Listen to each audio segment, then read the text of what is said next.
Cop Talk, presented by the Strong Blue Line Foundation and powered by Moose Ridge Coffee in Snake River Landing, Idaho Falls. Welcome to the podcast, where former San Antonio police officer, author, and pastor Tim Rupp walks you through real-life scenarios involving our police officers and digs into the depths of facts and opinions on each case. This is Cop Talk, and it starts now.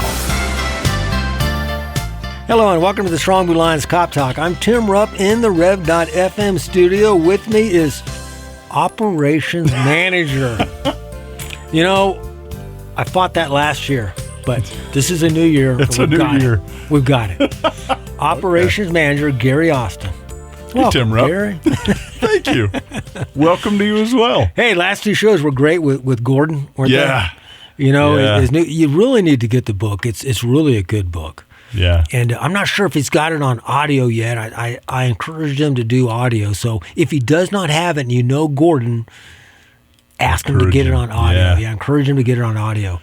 And but it is in print and digital formats at Amazon. Mm-hmm. So check out the book. It is no accident. It was great to have Gordon here, man. Yeah, it really was. Yeah. Anyways, we got a new year. We're moving right along. January 15th. The inauguration is coming up. It sure is. You know, something people have been looking forward to, you know, for a couple months now. Yeah. A lot of things, you know. You noticed a change in our country, Gary? Mm-hmm. I mean, just kind of upbeat. We do. Yeah. And it's almost scary to me because President Trump isn't the answer. I mean, I voted for him. Right. I'll be upright and forthright, and I think he's going to do a great job. And we need somebody to really help turn this country around. But ultimately, we can't trust in our president. No. We can't trust in our military. We can't trust in our economy. We need to trust in the Lord. Yep. And but the good thing about President Trump, and he said it, I saw him not too long ago. I didn't see him in person, but he was making a statement. He said, we need to get back to God. We need to keep God and the Christian faith. Yeah. And I thought, amen. Well, yeah, that's good. So, that's good. So you know, and I always pray for the president. I don't care who the president was. I prayed for George Bush when he was president. I prayed for President Reagan when he was president. I prayed for Barack Obama. I prayed for Joe Biden on a weekly basis. And now, and I'm going to start praying for President Trump again and his cabinet members and for their safety and their wisdom and all that, the senators. So keep your elected officials in prayer. You elected them, you pray for them. And even if you didn't elect them, you voted for somebody else. Pray for them anyways. Yep, that's right. So that's what we need to do. So let's get into our Officer Down Memorial page. Officers who were killed in the line of duty on this date in history. I have Deputy Sheriff Nestor Young. Nestor, I like these old names. I do too. Where does Nestor come from? I do not have a clue. Nestor Young. And he was Ashtabula Sheriff's Department in Ohio. End of watch Monday, January 15th, 1838. Ooh. Deputy Nestor Young was shot and killed while attempting to arrest two men on state warrants. He was murdered by the two subjects near Orwell, Ohio. Now, Gary, do you know where Orwell, Ohio is? I do not. I didn't think you would. I just happen to know off the tip of my smartphone. Orwell is a small town about 50 miles east of Cleveland. Oh, okay. So Cleveland's a pretty big metropolis. Yeah. And 50 miles east. Today, the population is just over 1,500. So it's a small community today. Yeah. But anyways, that's all. We have no other information on Deputy Young. He was shot and killed while attempting to arrest two guys on warrants. So. Huh. What do you have for us, Gary? Well, this is Sergeant William A. Burkle, New York City Police Department, New York. End of watch, Monday, January 15th, 2024. So a year ago. Wow, yeah. And very, very interesting story, but Sergeant William Burkle died as a result of gastrointestinal issues which he developed following his assignment to the search and rescue recovery efforts, at the World Trade Center site following the 9/11 terrorist attacks. Wow, so that was in 2001. So this is 23 years later. Yeah. And we still have people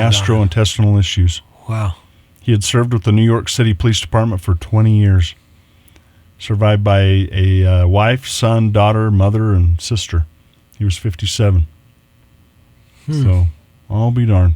I don't think we've ever had one of those yet. Yeah, we've had some that's died of. I mean, but I don't know if we've had them on our show. Not on our show. So there are still officers and firemen that are dying from cancer and stuff that the diseases they contracted. Yeah. During the line of duty. Man. So that is very sad. Yes, it is. Sad. You know, and I mentioned, Gary, that the inauguration is Monday. And January 20th. And one of the biggest things that really propelled President-elect Trump right now, well, he'll be almost president, was the immigration issue. Mm-hmm. That was the two big things was the economy and immigration. Yeah. And that's been shown over and over and over. And the immigration issue, I mean, Tom Homan was appointed the border czar. And he, and he's been saying, he's been very forthright. He says he's got three mandates. He said, number one, he's going to secure the border. Mm-hmm. He's going to make sure that border is secure. Number two, he's going to start deporting criminals. Yeah. And he's going to start deporting people. So it's secure the border, deport, and then thirdly, the 300,000 missing children that came across the border. They're going to be looking for them and making sure they're safe and getting them to safety. And so the border is a big issue and has been for years in this country. And I came across this article. This is from December 11th of last year, so just about a month ago, written by David Leonhardt. And he writes this. He said, "My colleagues and I worked with government officials and outside expert in recent weeks to analyze the magnitude of the recent immigration surge in the United States." And in today's newsletter, he's going to give some highlights. So this is from December 11th, 2024. And I'm just going to cover some. He's got 7. I don't know if we're going to get to all 7 of them, but I want to just cover some of these highlights. He said this, number one, the immigration surge since 2021 has been the largest in U.S. history. Wow. Surpassing even levels of the late 1800s and early 1900s. Total net migration. And what total net migration is, he explains this, Gary. He says the number of people coming to the country minus the number of leaving will likely exceed 8 million people over the next 4 years, government statistics suggest. So what they're saying is, I mean, there are people always leaving our country. And so if you have 2 people leave and you have 3 people come in, we have a net gain of 1. Yeah. Because the 2 wash each other out. So that's what he's talking about. He said, in 4 years, we're going to have a net gain of 8 million people. My goodness. So that's a lot. Yes. And if you skip down to number 3 there, he said, number 3, he wants to highlight the share of U.S. population born in another country has reached a record high as a result. That share hit 15.2% in the summer of 2023 and continued to rise over the last 18 months. The previous high was 14.8% that occurred in 1890. So what this is saying is, right now, in 2023, 15.2% of the total population of America was born elsewhere. And that's the highest it's ever been. You say, well, why is that a concern? The last time it was 1890, it was 14.8%, and it began to drop off in 1924 when Congress passed a law limiting migration. So, well, why do they want to do that? Why do they want? We want people to be Americans. Mm-hmm. This is America. We don't want this to be another country. No. And so if let's just say we had a population of 2 million people in our country, way back when, or 30 million people. That's not a whole lot of people. Say we had 30 million people in our country, and then we let 30 million people from another country come in. Exactly. It's like we're not American anymore. We could be another. If they were all, say, Indians from India, we would be India. We wouldn't be America. And so you have to limit that. Not that you don't want people coming in. You do. You want migration, but you want to limit that. And so that's one of the things that is of concern. Number 4, President Biden's welcoming immigration policy has been the main reason for the recent surge. Now, they did some studies on this.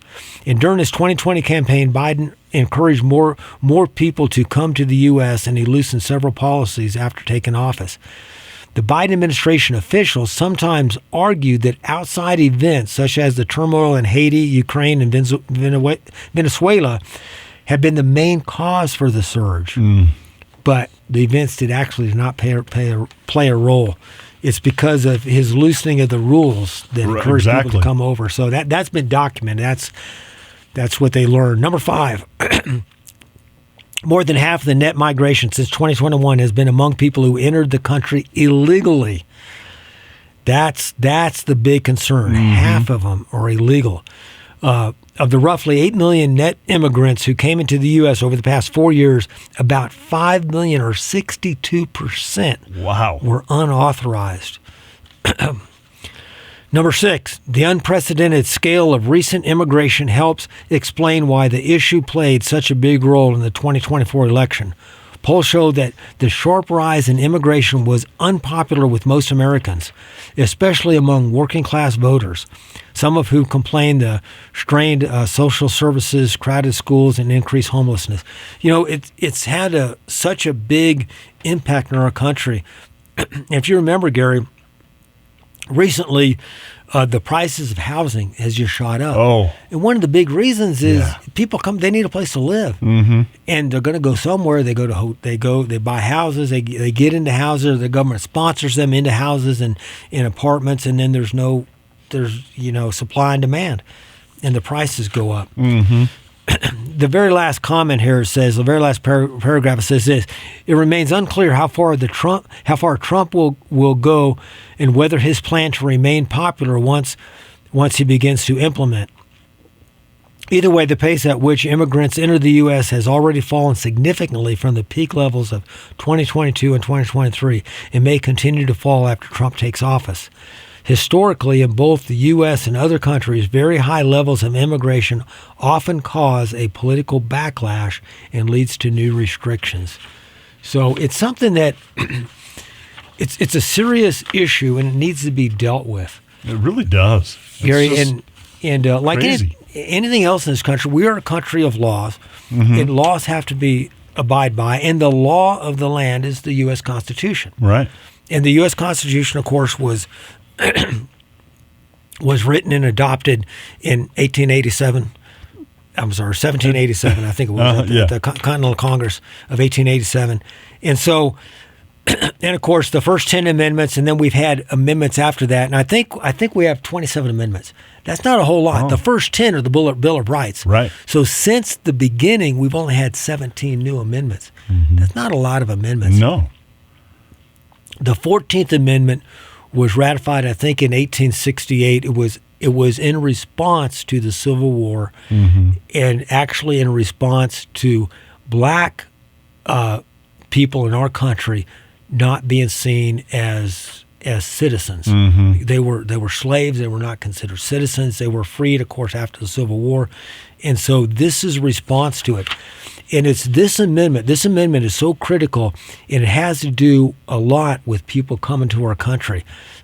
And in amendment, the 14th Amendment, Section 1 starts out as this: all persons born or naturalized in the United States. And of course, if somebody's born, we know what that means. Naturalized means that you are here, and after a period of time, you take certain tests, you meet certain requirements, you can become a naturalized citizen. Oh, okay. So that's why there's some people like, if you're born in Canada, you could come and live in America. You get permission to come in and everything. And after a time being here, you could apply for citizenship. And if you're awarded citizenship, you can have a dual citizen. You can be a citizen here and of Canada. Okay. In both. So naturalized citizens. And subject to the jurisdiction thereof are citizens of the United States in the state in which they reside. And it says, no state shall make or enforce any law which shall abridge the privileges or immunities of citizens of the United States, nor shall any state deprive any person of life, liberty, or property without due process of law. So this is called the Due Process Clause. And the Due Process Clause is so important to our individual rights. It says no state can deprive you of any rights. So no state, let's say if you're a person, if you are a person, Gary. Yes, thank you, Tim. They can't put you in jail and put you in prison without due process of law. Mm-hmm. In other words, to arrest you and stuff, they have to have a reason, they have to have probable cause, all that kind of stuff. Right. That you have to be found guilty after due process.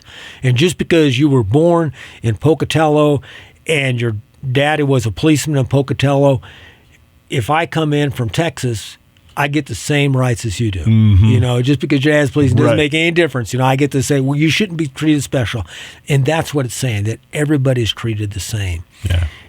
And the key to this and what's going on right now, it says all persons born. So one of the problems we have with people coming to this country are what is referred to as anchor babies. Oh. And so some people will come across the Rio Grande, Mm-hmm. go into a hospital, have a baby, and then turn around and go back. Take their baby with them. But that baby is a United States citizen.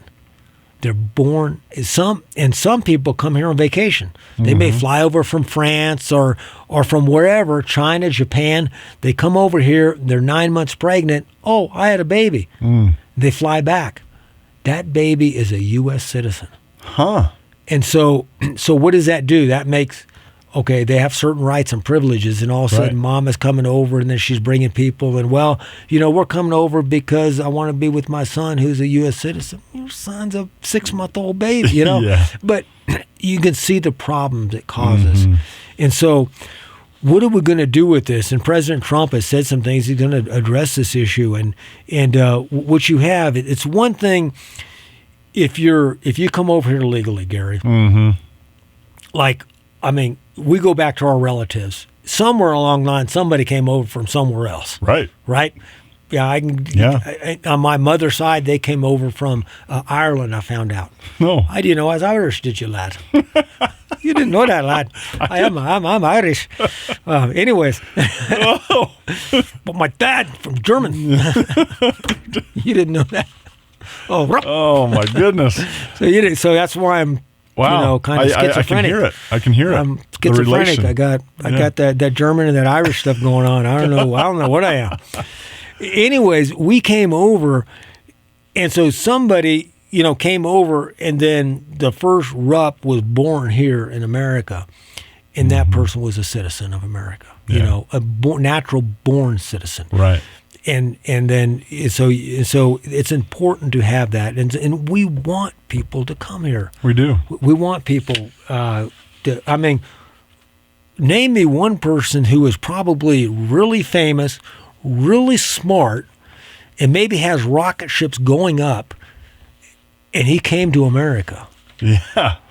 Elon Musk. Yeah. He wasn't born. He came to America, and has he benefited our country? Oh, yeah. He's benefited us financially. There are people that have very well-paying jobs because of Elon Musk. Yeah. And there's just a lot of people that have jobs. There are people that drive around in electric cars that are, because of Elon Musk. Right. There's people going, all over, flying, all over the place. The Starlink, he's helping. He helps governments, and he helps people in North Carolina. Remember that they needed. Yep. He's been very helpful. Do we want him here in this country? Absolutely. Yeah. We'll take a couple of Elon Musk in this country. So we want, and it's not just people like that. No. We want the people. I understand why people want to come here, Gary. Oh, I do too. It's a beautiful country. It's a great country, and we want the workers coming. We want the hard workers. Hey, I'm just a plumber. I'm a carpenter, school teacher, whatever you are. Come contribute to the country. Exactly. And you have freedoms. You can enjoy the freedoms. You have freedom of speech. That's such a thing that we take for granted. Really I do. think over the last few years, we started seeing where that freedom started to get infringed upon with the social media stuff. I agree. And social medias they're a private company. So if you and I, we're going to start a social media, what are we going to call it, Gary? Or social media platform. We can't call it Facebook. That's used already. Okay. But what are we going to call it? Bookface. So we'll call it Bookface. That's very... Okay, so we're going to call it a Bookface. That's privately. We own it. Yeah. People get on it, and we don't charge them anything to get on it. They can say whatever they want. And then people want to advertise, so we charge them to advertise, and that's how we make our money. You're right. So we're making money off advertisers, and we're saying you can say whatever you want on our platform, freedom of speech. But then, because you and I are, let's just say that we're very conservative. Mm-hmm. So somebody comes on with a liberal view, we don't want that on there. We'll just exit. We won't let them. We shut them down. Yeah. Well, on one hand, that's all right because it's private. But on the other hand, under the government allows us to use the airways without charging us. The government is not charging us. We have to agree that it's a free platform. Yeah. Now, if we said it's a restricted platform and we are going to limit what people say, then they're going to say, that's fine, you can do that. But we're going to charge you to be on the air. Yeah. We're going to charge you that. So that's the way that works. So if you are free, if you've got government protection, and that government protection is also the protection of being sued by somebody. So if you're going to get protection from being sued by people, you've got to truly be a free platform. Right. Absolutely. Now, if we were going to do that, here's what I would do on a platform that I started. I would limit the foul language. Yeah. I would just, you know what? And I don't care what side you're on politically, you're not going to use foul language. It's just. I agree. It's going to be scrambled. If you put it out there, blankety blank, it's just going to be scrambled. But people can figure it out if they want to. But I just because I'm on different platforms and I don't want to read that. Yeah. If you cannot, well, I'm just trying to express myself. Well, be smart enough to be able to express yourself without using the foul language. Right. And if you can't do that, go back, learn some new words, and be able to express yourself properly. Yeah. I mean, people can do it. We've done it for years. We can express ourselves. And so it's just, but that's, so we need to make sure that we protect these rights. And another thing that is very critical, and I want to read this verse. We're out of time almost. I want to read this verse, but as Christians, we're talking about this immigration thing, and this is what it says in Isaiah 28:21. Thus says the Lord, do justice and righteousness, and deliver from the hand of the oppressor him who has been robbed, and do no wrong or violence to the resident alien, the fatherless, and the widow, nor shed innocent blood in this place. I like that. Gary, Isaiah mentions three people. He mentions the resident alien, the fatherless or the orphan, and the widow. Why would he mention them three specifically? Think about it. The orphan has no father or mother, so they have nobody to go to bat for them. The widow has no husband to go to bat for her. The resident alien has nobody to go to bat for him. So God, through Isaiah, says, don't do that. Treat these people right. And so how do we treat people? How do we treat these aliens who have come over? And we know they come, and we're talking about the ones that enter our country illegally. We need to think about what is our proper response to that as Christians. First of all, we're to love our neighbor as ourselves. Right. No question about that. But remember, we were in a staff meeting a couple weeks ago, and we were talking about different things. And one of the things came up, what is true love? And we talked about love is compassionately affirming the truth. So if you go home, Gary, tonight, you go home and you're like, oh my goodness, there's a homeless guy that came into my house and he's sleeping in my living room. You're probably going to have him leave. Yeah. Let's say he's not hurting anything, but what would be the proper way to respond to that as a believer? If he hasn't, if he hasn't done anything, he just went into your house, even, you forgot to lock the door. Right. So he's walked in and went to sleep. And so maybe the Christian thing would, sir, find out, make sure that nothing's stolen, whatever, you're safe, you carry safe, everybody's safe. The proper thing, and it's 20 below outside, the proper thing to do is, hey, let me get you a cup of coffee. I'm going to call the police. Let's get you a place to stay tonight. Yeah. There's places that you can stay. You can't stay here. But you can't stay here. And that's what we need to do with our country. Yeah. Because we're being overwhelmed and we just cannot. It's not healthy for our country. So we need to think about that. But we need to have a proper response to it. And we are out of time. We sure are. Man, that was fast. That was a quick show. I didn't think we were going to get done. If you have any questions, send them. We cover a lot on Cop Talk. Send me an email. You can email suggestions, questions, comments or complaints to coptalk@therev.fm. That's coptalk@therev.fm. Thank you for joining us and helping to make the thin blue line a strong blue line.